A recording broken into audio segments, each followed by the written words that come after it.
किस श्राप के कारण राजा दशरथ ने अपने पुत्रों को वनवास भेजा? धार्मिक कथा। श्रवण कुमार शांतनु नामक एक साधु के पुत्र थे। उनकी माता का नाम ज्ञानवती था, जो एक धर्मपरायण स्त्री थी। उसके माता पिता नेत्रहीन थे। बड़े कष्ट सहकर उन्होंने उनका पालन पोषण किया था, इसलिए माता पिता के प्रति उनके मन में अथाह प्रेम और श्रद्धा थी। जब वे कुछ बड़े हुए तो अपने माता पिता की सेवा में लग गए। वे नदी से पानी भरकर लाते, जंगल से लकड़ियां चुनकर लाते, भोजन तैयार करते और घर के समस्त कार्य करते। माता पिता की सेवा करना वे अपना परम धर्म मानते थे। विवाह योग्य होने पर माता पिता द्वारा उनका विवाह करवा दिया गया, किंतु जिस स्त्री से उनका विवाह हुआ था वह श्रवण कुमार के नेत्रहीन माता पिता को बोझ स्वरूप मानती थी। वह दिखावे मात्र के लिए श्रवण कुमार के समस्त माता पिता की सेवा करती थी और पीठ पीछे उनके बुरा व्यवहार करती थी। जब श्रवण कुमार को इस विषय में ज्ञात हुआ तो उन्होंने अपनी पत्नी को फटकार लगाई। तब वे रूठकर अपने मायके चली गई और वापस कभी नहीं आई। पत्नी के जाने के बाद श्रवण कुमार ने अपने माता पिता को कभी कोई दुख नहीं पहुंचाने दिया। समय के साथ श्रवण कुमार के माता पिता वृद्ध हो चले थे। उनकी इच्छा मृत्यु पूर्व तीर्थ जाने की थी। एक दिन उन्होंने अपनी इच्छा श्रवण कुमार को जताई और श्रवण कुमार ने उनकी इस इच्छा को पूर्ति के लिए तैयारियों में लग गए और दो बड़ी टोकरियों को एक मजबूत लकड़ी के दोनों छोर पर बांधकर उन्होंने कांवड़ यात्रा किया। एक टोकरी में अपने पिता को बिठाया और एक टोकरी में अपनी माता को। फिर वो कांवड़ को अपने कंधों पर लादकर वे विभिन्न तीर्थों की यात्रा पर निकल गए। वे अपने माता पिता को काशी, गया, प्रयाग राज जैसे कई तीर्थों पर ले गए। तीर्थ स्थानों का वर्णन करें तो वे अपने माता पिता को सुनाया करते थे। इस तरह उनके नेत्रहीन माता पिता उनकी आंखों के तीर्थ दर्शन करने लगे। एक संध्या श्रवण कुमार कांवड़ लेकर एक वन से प्रस्थान कर रहे थे। उनके माता पिता बहुत देर से प्यासे थे। उन्होंने श्रवण कुमार से पानी लाने को कहा। श्रवण कुमार ने एक पेड़ के नीचे कांवड़ नीचे रखा और कलश लेकर जल की खोज में निकल पड़े। पास ही उन्हें एक नदी दिखाई पड़ी और वे नदी तट पर पहुंच गए। उस दिन अयोध्या के राजा दशरथ उसी वन में आखेट कर रहे थे। दिन भर वन में भटकने के उपरांत भी उन्हें कोई आखेट न प्राप्त हो सका। वे वापस लौटते समय मन ही बना रहे थे कि उन्हें नदी तट पर आहट सुनाई पड़ी है। उन्होंने सोचा कि अवश्य ही कोई वन्य जीव नदी तट पर प्यासे बुझाने आया है। शब्द भेदी बाण चलाने पर पारंगत राजा दशरथ ने आहट की दिशा में बाण छोड़ दिया, किंतु वह कोई वन्य प्राणी नहीं अपितु श्रवण कुमार थे, जो अपने माता पिता के लिए कलश में जल भर रहे थे। बाण उनके सीने में जा घुसा और वे पीड़ा से कराह उठे। यह कराह सुनकर राजा दशरथ को अपनी त्रुटि का भान हुआ और वे नदी के तट पर पहुंचे। घायल अवस्था में श्रवण कुमार वहां पड़े हुए थे। राजा दशरथ ने परासित भर उठे और वे श्रवण को क्षमा याचना करने लगे। तब श्रवण कुमार ने कहा, राजन, मुझे अपनी मृत्यु का कोई दुख नहीं है कि मैं अपने माता पिता की इच्छा पूर्ण न कर सका। मैं उन्हें समस्त तीर्थों की यात्रा न करा सका। इस समय वे प्यास से व्याकुल हैं। कृपा करके आप इस कलश में पानी भरकर उनकी प्यास को बुझा दीजिए। इतना कहकर श्रवण ने अपने प्राण त्याग दिए। अनजाने में समय से हुए अपराध से दुखी राजा दशरथ श्रवण कुमार के माता पिता के पास पहुँचे। श्रवण कुमार के माता पिता कदमों की आहट से जान गए कि वह उनका पुत्र नहीं है। पूछने पर दशरथ ने पूरा वृतांत सुना दिया। अपने पुत्र की मृत्यु का समाचार सुनकर उसके माता पिता विलाप करने लगे और उन्होंने दशरथ को श्राप दिया कि किस पुत्र के वियोग में तड़प तड़प कर वह अपने प्राण त्यागेगा, कि वह पुत्र वियोग में तड़प तड़प कर वह भी अपने प्राण त्यागेगा।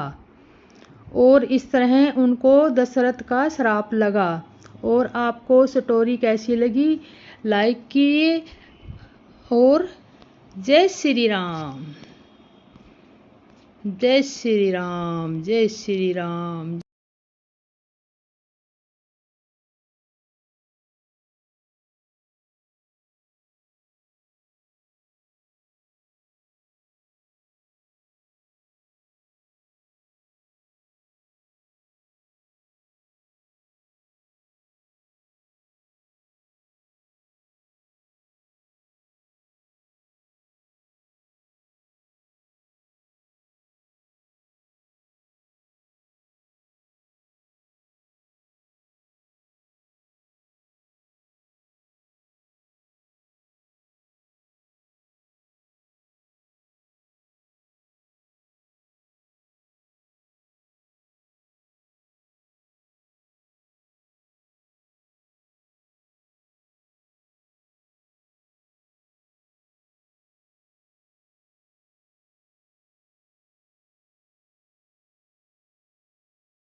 यूं कहकर लक्ष्मण जी ने उठकर हाथ जोड़कर आज्ञा मांगी। जैसे वीर रस सोते जगा उठा हो, सिर पर जटा बांध कर कमर में तरकस कस लिया और धनुष को सजा कर तथा 7 बाण को हाथ से लेकर कहा, आज मैं श्री राम का सेवक होने का यश लूं और भरत को संग्राम में शिक्षा दूं।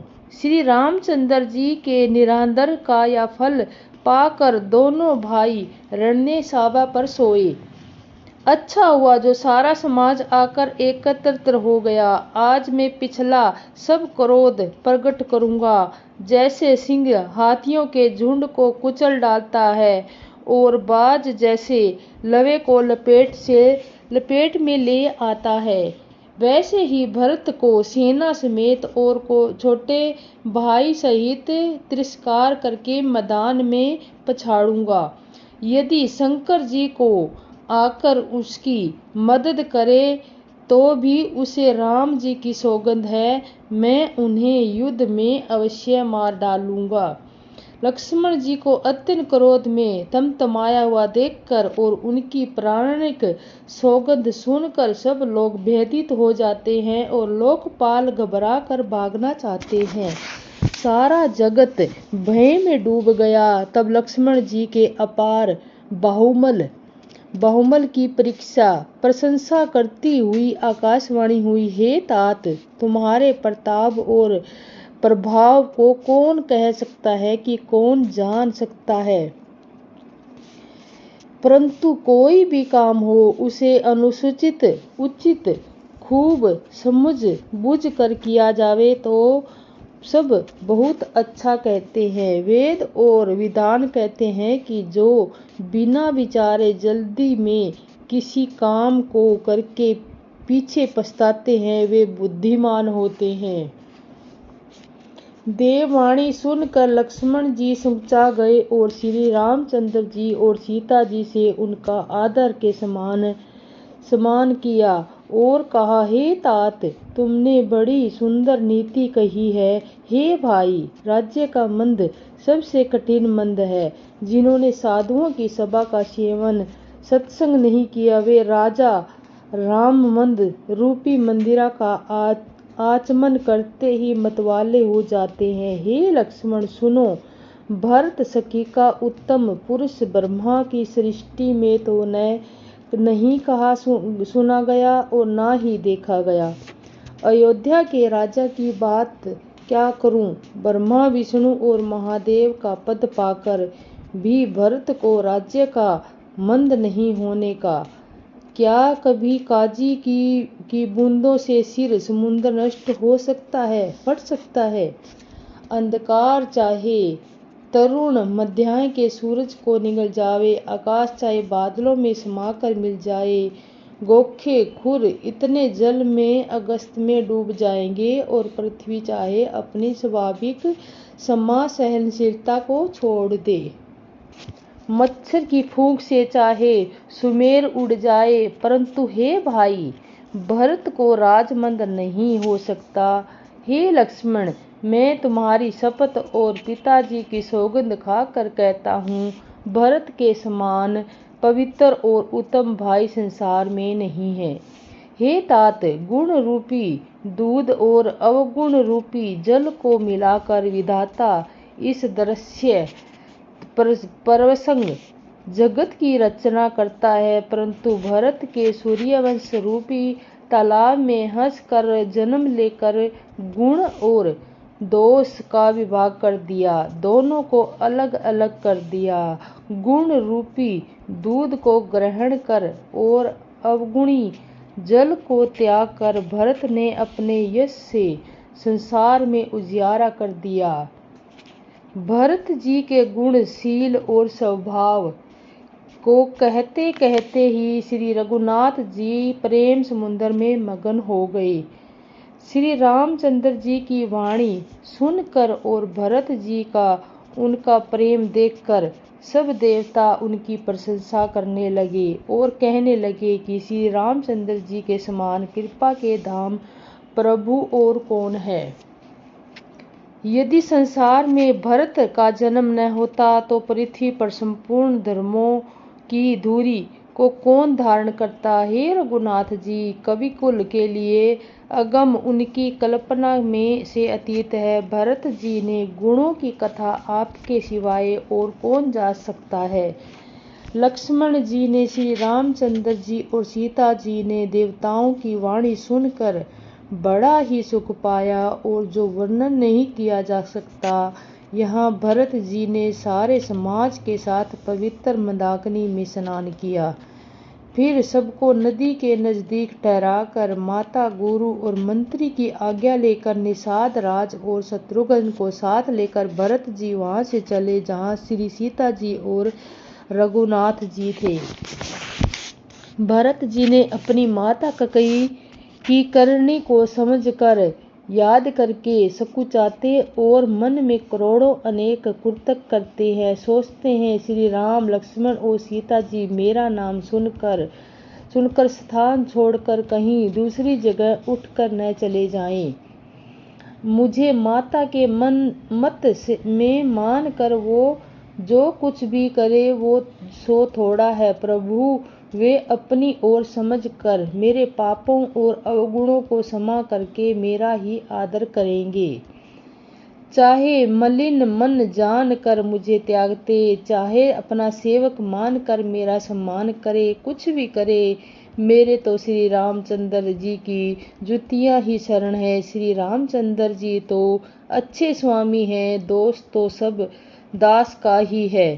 संसार में यश के पात्र को चातक और मछली ही है जो अपने नेम और प्रेम को सदा नया बनाए रखने में निपुण है। ऐसा मन में सोचते हुए भरत जी मार्ग में चले जाते हैं और उन्होंने सब अंग संकोच कर प्रेम की शिथिल हो रहे हैं।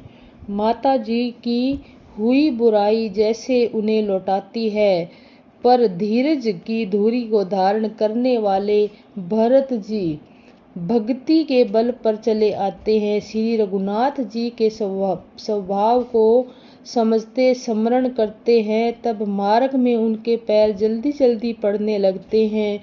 उस समय भरत की अवस्था कैसी है, जैसे जल के प्रवाह में जल के भंवर की गति होती है। भरत जी की सोच और प्रेम देखकर उस समय निषाद विदेह हो गया, देह की शुद्ध बुद्ध भूल गया, मल शकुन होने लगे। उन्हें सुनकर और विचार कर निषाद करने लगा, सोच मिटेगी, हर्ष होगा, पर फिर अंत में दुख होगा। भरत जी के सेवक ग्रह के सब वचन सत्य जाने और वे आश्रम के समीप जा पहुँचे। वहाँ के वन और पर्वतों के समूह को देखा जो भरत जी ने इतने आनंदित होते जैसे कोई भूखा अच्छा अन्न भोजन पा गया हो।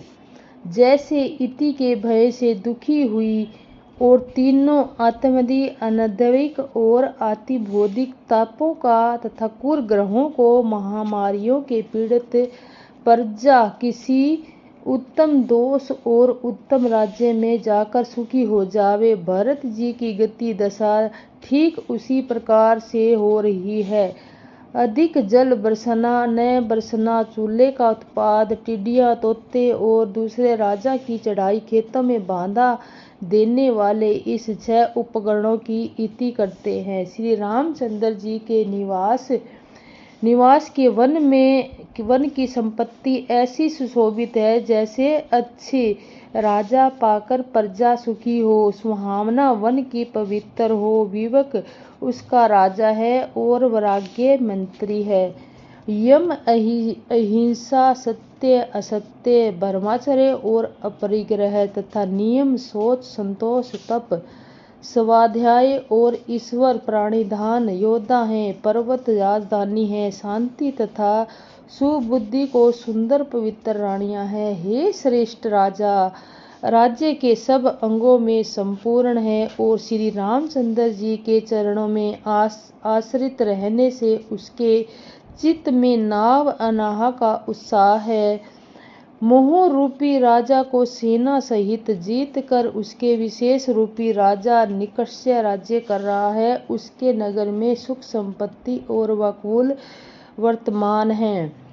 वन रूपी प्राणों में मुनियों के बहुत से निवास स्थान है, वहाँ जैसे शहरों, नगरों, गांव और खेड़ों का समूह है।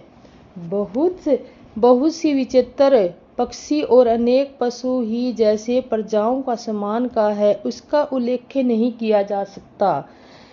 गधा, हाथी, सिंह, बाघ, सुअर, भैंसे और बैलों को देखकर राजा के साज को सहराते ही बनता है। यह सब आपस का बैर छोड़कर जहाँ तहाँ एक साथ विचरते हैं। यही जैसे चतुरणी सेना है, पानी के झरने झर रहे हैं और मतवाले हाथी चिहाड़ रहे हैं, वैसे ही जैसे वहाँ उनके अनेक प्रकार के नगाड़े बज रहे हैं। चकवा, चकोर, पिहुआ, तोता और कोयलों के समूह को सुंदर हंस प्रसन्न मन में कुच रहे हैं। भौरों के समूह गुजार रहे हैं और मोर नाच रहे हैं।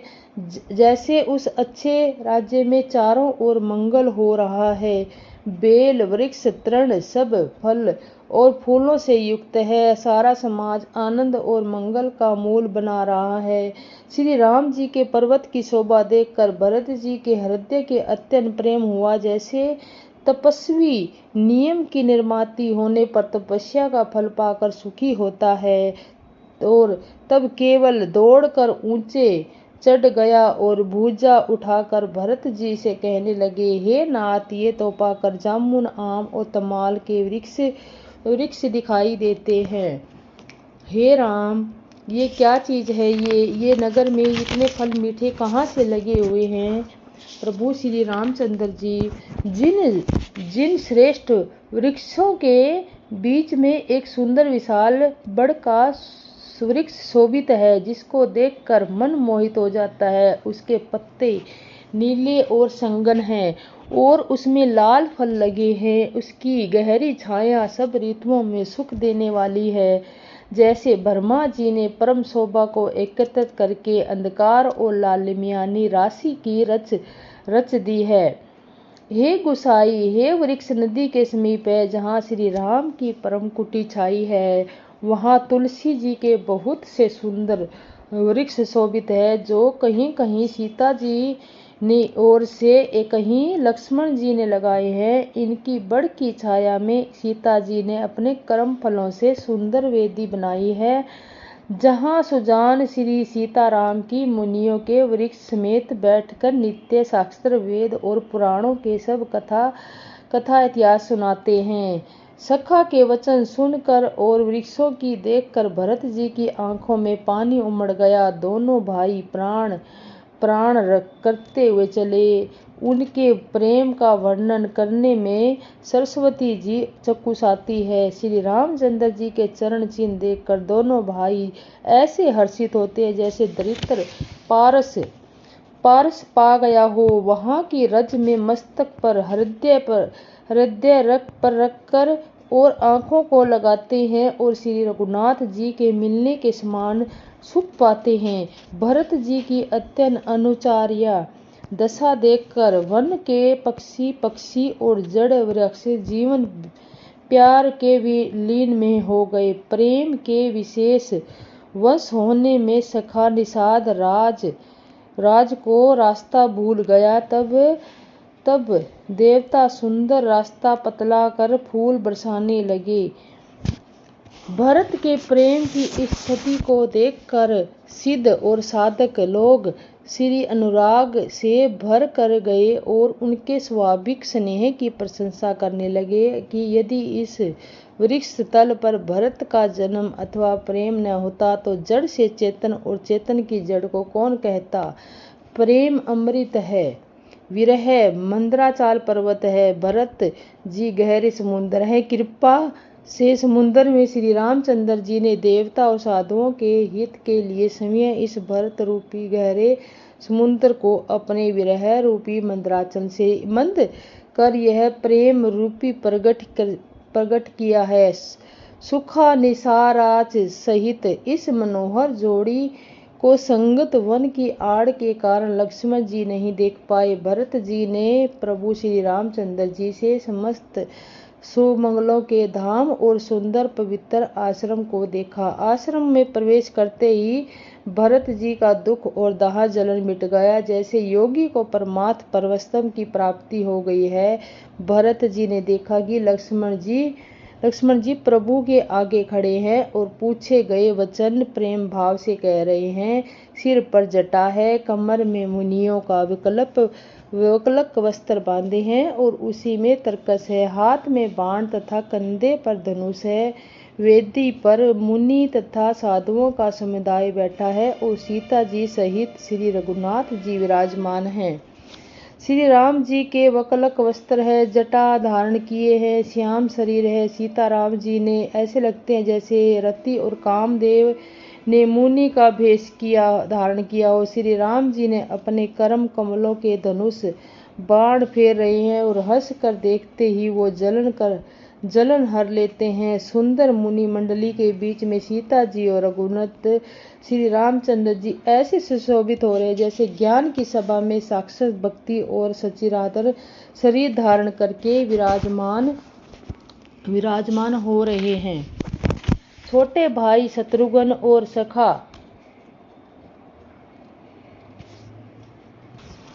और छोटे भाई ने तो क्षण भर के लिए भी सेवा के पृथक होकर मिलते ही मिल बनता है और न प्रेम वश छोड़ते उपेक्षा करते ही कोई श्रेष्ठ कवि ही लक्ष्मण जी के चित्त की इस गति द्विधा का वर्णन कर सकता है। वे सेवा पर भार रख कर रह गयो, सेवा को ही विशेष संपूर्ण समझकर उसी में लगे रहे, जैसे चढ़ी हुई पतंग को खिलाड़ी पतंग उड़ाने वाला खींच रहा हो। लक्ष्मण जी ने प्रेम से पृथ्वी पर मस्तक झुकाकर कहा, हे रघुनाथ जी, भरत जी प्रणाम कर रहे हैं। यह सुनते ही रघुनाथ जी प्रेम से अधीर हो बैठे। कहीं वस्त्र गिरा तो कहीं तरकस, कहीं तो धनुष, कहीं बाण। कृपा निवास श्री रामचंद्र जी ने उनको जबरदस्ती उठाकर हृदय से लगा लिया। भरत जी और श्री राम जी के मिलाने की रीति को देखकर सबको अपनी सुध भूल गई। मिलन की प्रीति का कैसे उल्लेखन किया जाए, वह तो कवि कुल के लिए कर्म मन वाणी तीनों में है। दोनों भाई भरत और श्री राम जी में बुद्धि चित्त और अहंकार को बुलाकर प्रेम से पूर्ण हो रहे हैं। कहिए उस श्रेष्ठ प्रेम को कौन प्रकट करे, कवि की बुद्धि किसकी छाया का अनुसरण करे। कवि को अक्षर और अर्थ का ही सच्चा पल है, नट ताले की गति के अनुसार ही नाचता है। भरत जी और श्री रघुनाथ जी का प्रेम अगम्य है, जहाँ ब्रह्मा विष्णु और महादेव भी मन नहीं जा सकता। उसके प्रेम को कुबुद्धि किस प्रकार कहूँ भला, गाडर की तात से ही कहीं सुंदर राग बज सकता है। तालाबों और झीलों में एक ही तरह के घास होते हैं, उसे गाडर पर भी कहते हैं। भरत जी और श्री रामचंद्र जी के मिलने का ढंग देख देवता भयभीत हो गए और उनकी धक धुकी धड़कने लगी। देव गुरु बृहस्पति ने समझाया तब कहीं वे मूर्ख चेते और फूल बरसाकर प्रशंसा करने लगे। फिर भी श्री रामचंद्र जी के साथ समंतरता से मिलकर सब केवट निसारा से मिलने प्रणाम करते हुए लक्ष्मण जी से भरत जी बड़े प्रेम से मिले। तब लक्ष्मण जी ने ललक कर बड़ी उमंग के साथ छोटे भाई शत्रुघ्न से मिले और फिर उन्होंने निषाद राज को हृदय से लगाया। फिर भरत शत्रुघ्न दोनों भाइयों ने उपस्थित मुनियों को प्रणाम किया और इच्छित आशीर्वाद पाकर और आनंदित हुए। छोटे भाई शत्रुघ्न सहित भरत जी प्रेम में उमंग कर सीता जी के चरण कमलों की रज सिर पर धारण कर बार बार प्रणाम करने लगे। सीता जी ने उन्हें उठाकर उनके सिर को अपने कर कमलों के स्पर्श कर सिर पर हाथ फेर कर उन दोनों को बिठाया। और श्री रामचंद्र जी सीता जी के मन की ही आशीर्वाद दिया, क्योंकि वे स्नेह में मगन हैं। उन्हें देह की शुद्ध बुद्ध नहीं है। सीता जी को सब प्रकार के अपने अनुकूल देखकर भरत जी सोच रहित हो गए और उनके हृदय का कल्पित भय जाता रहा। उस समय न तो कोई कुछ सुनता है, न कोई कुछ पूछता है, और प्रेम के परिपूर्ण है। वह अपनी गति से खाली है, यानी सक्षण विकल्प और चावले के सुने। इस अवसर पर श्री रामचंद्र जी ने कहा, हे तात, शरीर को बनाए रखिए। तब उसने मुस्कुराते हुए मुंह से यही बात कही, मरते समय तक जिनका नाम मुख में आने से अधम महान पापी भी मुक्त हो जाता है, ऐसा वेद गाते हैं। वहीं आप मेरी आंखों के विषय होकर सामने खड़े हैं। हे नाथ, मैं अब किस कमी के लिए देह को रखूं? आंखों पर जल पर कर रघुनाथ जी कहने लगे, हे तात, आपने अपने श्रेष्ठ कर्मों से दुर्लभ गति पाई है। जिनके मन में दूसरे का हित बसता है, समाया रहता है, उनके लिए जगत में कुछ